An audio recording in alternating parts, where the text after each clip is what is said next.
Assalamu alaikum. Today we discuss about the topic of economics, the definition of wealth, the concept given by the Adam Smith.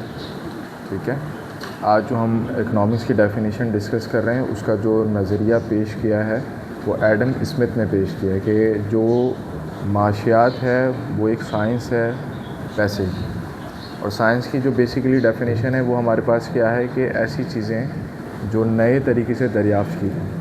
तो यहाँ पे कौन सी चीज़ें दरियाफ़्त होंगी? वो चीज़ें जो पैसे के साथ ताल्लुक़ रखें, पैसे के साथ जुड़ी हुई हों, पैसे के साथ कनेक्टेड हो। For example the topic we discuss about the POC के अंदर एक टॉपिक डिस्कस किया था हमने, ट्रेड। तो ट्रेड के अंदर ये है कि तबादला अशिया का अशिया से या अशिया का पैसे के मुकाबले में, तो या तो आप पैसा दे दें और वो चीज़ वापस अगेंस्ट आपको कैश दे दें। तो वर्ड यहाँ पे यूज़ हो रहा है कैश का। बहुत से तरीक़ेकार ऐसे हैं जिसके अंदर हमारे पास क्या है कि पैसे को इन्वॉल्व किया गया है। हर एक चीज़ आज के दौर में पैसे के साथ जुड़ती है। तो एडम स्मिथ ने कहा कि ये जो नज़रिया हमारे पास क्या है, वेल्थ का नज़रिया है, पैसे का नज़रिया। ये कोई भी चीज़ जो कि आपकी ज़रूरियात पूरी करती है वो डेफिनेटली आपके पैसे के साथ कनेक्टेड है। इसकी अगर एग्ज़ाम्पल की बात की जाए कि ऐसी क्या चीज़ें हैं कि बेसिक नीड्स हैं, रोटी, कपड़ा, मकान। तो ये तीनों चीज़ें आप किससे ख़रीद रहे हैं या परचेज़ कर रहे हैं? पैसे से। उस पैसे को लाने के रिसोर्सेज अलग हैं, बहुत से रिसोर्सेज हैं, बहुत से मुख्तलिफ़ तरीक़ेकार हैं जो कि आप पैसे को जनरेट कर सकते हैं। कुछ लोग सर्विसेज प्रोवाइड करते हैं, पैसा जनरेट करते हैं। कुछ लोग जॉब्स करते हैं, पैसा जनरेट करते हैं। कुछ लोग बिज़नेस करते हैं, पैसा जनरेट करते हैं। तरीक़ेकार बहुत से हैं, मगर ख्वाहिशात जो उनकी हैं, जो उनकी वांट्स हैं, वो तकरीबन सिमिलर हैं। रोटी जो बेसिक है इसमें हम बात करते हैं, वो सबको चाहिए। वो एक अलग बात है कि आप उसके अंदर कितनी लग्जरीज रखते हैं, कितनी उसके अंदर जो है वो आप ये कह लें कि महंगाई रखते हैं और उसको कितना ब्रांडेड लेके जाते हैं। मगर बेसिक नीड ही है कि खाना, ठीक है ना। इंसान जो है, शायद आप लोगों को याद हो कि हम थोड़ा सा बैकवर्ड की तरफ जाएं। 2020 द एरा इज़ कोविड-19, जो दौर था कोविड-19, कोविड का दौर था। तो उसमें इंसान को कपड़ा की और मकान से ज़्यादा ज़रूरत जो थी वो खाने की थी। वो लोग जो बहुत सी जॉब से, सर्विसेज से वाबस्ता थे, जो अपने छोटे काम करते थे, स्मॉल स्केल करते थे, लार्ज स्केल बिज़नेस करते थे, वो एकदम ख़त्म हो गया। ख़त्म होने के बाद ये नहीं समझें कि बिज़नेस ख़त्म हो गया तो वो बहुत खुश हैं। उनकी तमाम तर जो रोज़मर्रा की ज़िंदगी है, ऐसे मज़दूर जो कि वेजेस पे काम करते थे, जो दिहाड़ीदार थे, रोज़ की बुनियाद पे काम करते थे, उनका हर एक लाइफ स्टाइल बर्बाद हो गई इस कोविड की वजह से।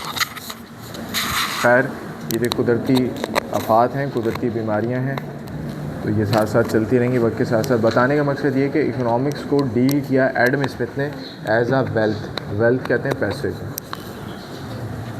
आप में से कितने ऐसे हैं जो कि पढ़ाई तो कर रहे हैं या पढ़ रहे हैं, बट माइंड में यही है कि जो मेरी ख्वाहिशात हैं हम इतना पढ़ लें कि उसको कुछ अच्छी जॉब करके कवर अप कर सकें। ये तो आप माइंड सेट में लेके बैठे हैं। चाहे कोई छोटा सा काम कर रहा है, कोई कारोबार कर रहा है, कोई किसी के लिए खिदमत दे रहा है, तो ये तमाम तर चीज़ें जो हैं वो पैसे के लिए की जा रही हैं, ठीक है। Now we take the questions of the students के आपके सवाल आते हैं तो पूछ लें। सर, इसकी डेफिनेशन में साइंस का लफ्ज़ यूज़ हुआ है, तो ये इकोनॉमिक्स का साइंस से क्या ताल्लुक़ है? सवाल है कि भाई इकोनॉमिक्स का साइंस से क्या ताल्लुक़ है। मैंने पहले भी डिस्कस किया कि इकोनॉमिक्स और science to find the new thing. Economics में तो न्यू थिंग की बात कर रहे हैं। क्या पहले के ज़माने में किस्तों का दौर था, इंस्टॉलमेंट का कोई कॉन्सेप्ट था, हमने निकाला। और इंस्टॉलमेंट का क्या मतलब है कि जो चीज़ है उसको उसकी हकीकी रियल वैल्यू से ज़्यादा चार्ज किया जाए और उसको फिर हम क्या करें, डिस्ट्रीब्यूट कर दें एक मखसूस अमाउंट्स में। ऐसा ही है ना इंस्टॉलमेंट ऑफ द सेल्स का। इसी तरीके से सूद, इजाफी रकम कर्ज़े पे, ये भी हमने जनरेट किया। ये बहुत सी ऐसी चीज़ें हैं, बहुत से ऐसे कॉन्सेप्ट्स हैं जो न्यू निकले। तो इन्होंने कहा कि economics as a science of wealth, ये बात इन्होंने डिस्कस की, ठीक है। Next question. एडम स्मिथ ने सिर्फ पैसे के बारे में ही बात क्यों की? एडम स्मिथ ने पैसे के बारे में ही क्यों बात की? देखें, इसका कॉन्सेप्ट हम ऐसा रखते हैं कि जब बल्ब बनाया गया, थॉमस एडिसन ने बनाया, मगर उसने ये नहीं कहा कि मैं सेवर बना रहा हूँ, उसने ये नहीं कहा मैं एलईडी बना रहा हूँ, उसने कहा मैं बल्ब बना रहा हूँ। तो एडम स्मिथ ने भी कहा कि मैं इकोनॉमिक्स को डिज़ाइन कर रहा हूँ, किसके साथ जोड़ के? एज अ वेल्थ के साथ जोड़ के। तो जो न्यू कॉन्सेप्ट्स होते हैं, एज अ फाउंडर भी कह सकते हैं आप लोग कि जो कॉन्सेप्ट दिया, जो नज़रिया दिया, जो सोच दी, वो एडम स्मिथ ने। तो इसलिए उसने कहा कि भाई जो है हमारा जो कॉन्सेप्ट है वो वेल्थ का कॉन्सेप्ट है। तो एडम स्मिथ को जस्ट लाइक द फादर भी कह सकते हैं। क्लासिकल इकोनॉमिक्स का फादर मार्शल है, और ये जो ओल्ड इकोनॉमिक्स है उसका जो फादर है वो जस्ट ये समझने के लिए वो एडम स्मिथ है। कि एडम स्मिथ ने जो इब्तिदा की गई इकोनॉमिक्स की वो एडम स्मिथ की तरफ से। और किसी का कोई सवाल है तो पूछ लें। ये old economics and classical economics में क्या फ़र्क है?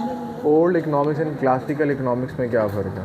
ओल्ड इकोनॉमिक्स जो अभी मुख्तसर और महदूदियात पे मबनी है कि just say about, discuss about the wealth, सिर्फ पैसे के बारे में। जबकि क्लासिकल इकोनॉमिक्स कहती है कि पैसा तो है आपके पास, मगर इसकी कंजप्शन कहाँ है, इसको खर्च कहाँ पे कर रहे हो, क्यों कर रहे हो, और कहाँ से लेके आ रहे हो। तो ये कॉन्सेप्ट बड़े डाइवर्ट होते हैं, फैलते हैं कि एक चीज़ को आपने मुख्तसर बात की गई और एक के अंदर आप क्या कह रहे हैं कि ये पैसा तो आ रहा है, और क्यों आ रहा है, कहाँ खर्च हो रहा है, किस वजह से खर्च हो रहा है, किस मद में जा रहा है, क्या चैरिटी हो रहा है या चैरिटी नहीं हो रहा है, क्या ह्यूमन वेलफेयर हो रहा है या नहीं हो रहा। तो ये बड़ा डिफरेंट आगे एलोबरेट हो जाता है, फर्दर डिस्कस हो जाता है। तो ये इसके अंदर बेसिकली कॉन्सेप्ट हैं। कोई सवाल और किसी का? क्लियर है सबको? तो ये हमारा एक टॉपिक था जो आज हमने डिस्कस किया है। नेक्स्ट वीडियो में इंशाल्लाह हम रॉबिन्स को डिस्कस करेंगे। तो ये रॉबिन्स ने क्या कॉन्सेप्ट दिया, हमने मार्शल को डिस्कस किया, आज एडम स्मिथ को किया है।